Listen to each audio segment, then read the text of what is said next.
organiziran vse? Veš kaj, jaz sem tak avanturist, pa prosto prepuščam tako. In dogodku, in trenutku, in nimaš kaj, tako je. Ampak bova zdaj, mislim, zdaj ne bova dobesedno spakirala, ampak bova le s posnetki obiskala in prepoznala, spoznala Turčijo. predel Turčije. Točno, predel Turčije. Na vrsti je popotnik.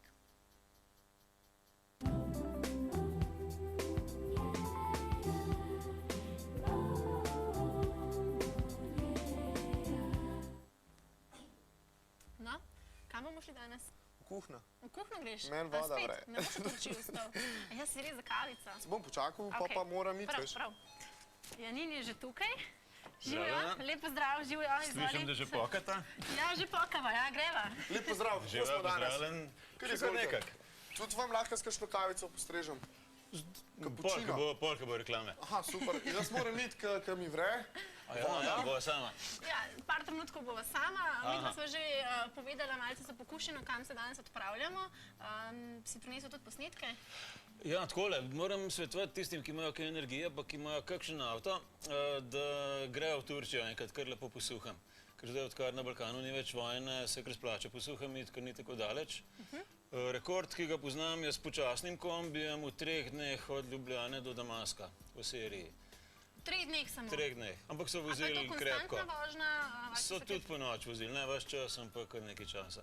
In to s tem istim kombijem, sicer ga zdaj ne bomo videli, ker tele posnetke, ki jih bomo zdaj pogledali, so posneti 2000. leta, ker smo tudi z enim kombijem šli proti tja, ampak prvič smo šli pa že na fakulteti.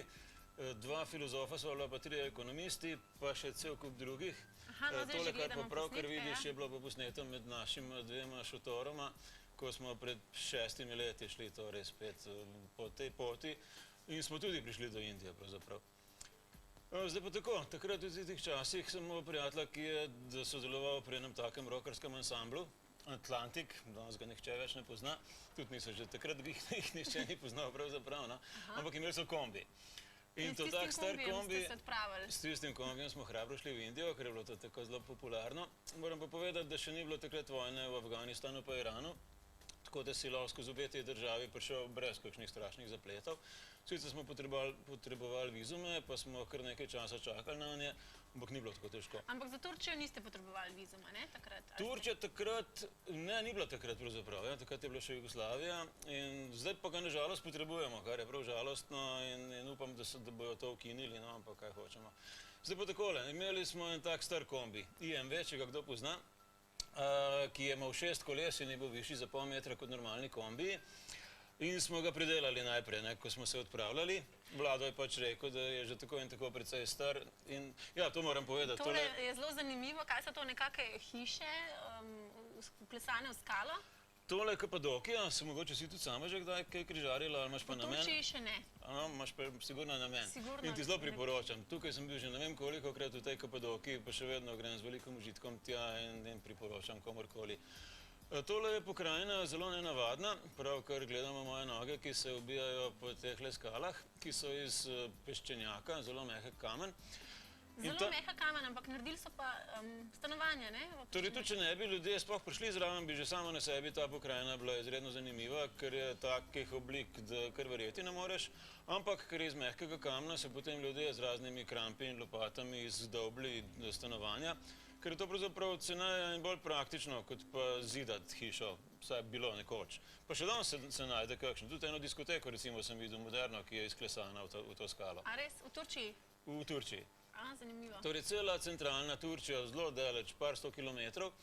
Ta skala je pa nastala na ta način, tole je zdaj ena od mojih sopotnic, ki se prebija proti gor.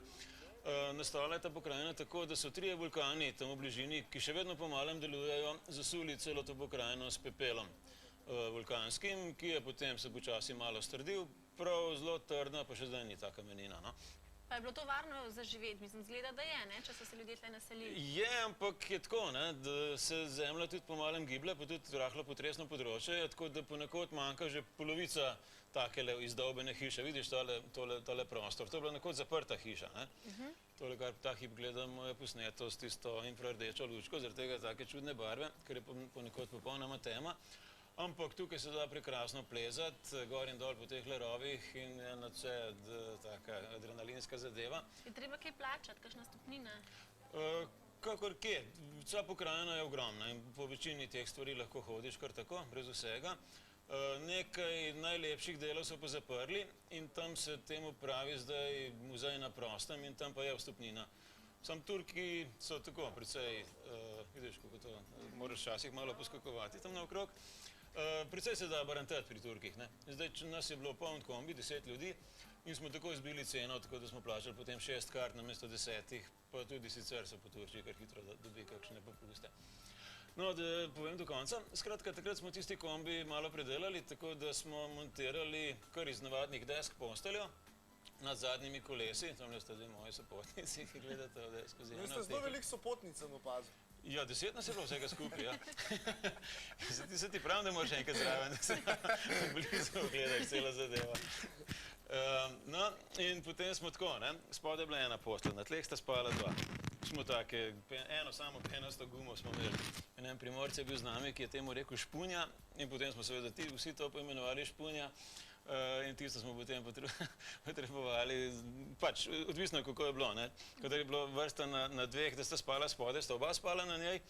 Če sta po prvem nadstropju spala, se pravi nad kolesi je bilo pa širše, tam je pa lahko samo eden spal na njej, ne, tako da smo se malo trgovali z njo. Važno, da ste se znašli, ne, mislim, to je zelo delikatna stvar, da v bistvu imaš kombi, pa noter prenočišče, pa 10 Pa še ljudi, pa tako. ceneje, ne? Če se praviš na potovanje s kombijem, je ceneje, ker ni treba plačevati za sobe. Ja, na vsak način, ampak je pa tako, ne, takrat smo šli za 3 mesece pa pol, ne. Kar pomeni, da je že kar tvegano, če se ne poznaš zelo dobro odpre, ne, ker nikoli ne veš, kaj se bo zgodilo v tistih 3 mesecih, ne. Ker stalno spiš na deski praktično, ne. Zdaj, če si imel to špunjo, zgoraj imenovano, potem bi bilo še za silo, če si imel pa samo 2 odeji, je pa malo slabše, ne. Pa potem, ko smo prišli v Indijo, smo seveda pač prvič v življenju smo bili v Indiji takrat, ne. Moram povedati, da je bilo to edinkrat v celi moji karieri, da sem vse izpite napravil v spomladanskem roku. Da je bilo potem več časa za potovanje, ne? Ja, tako da smo šele oktobra nazaj prilezali. Drugače pa vročina strahotna.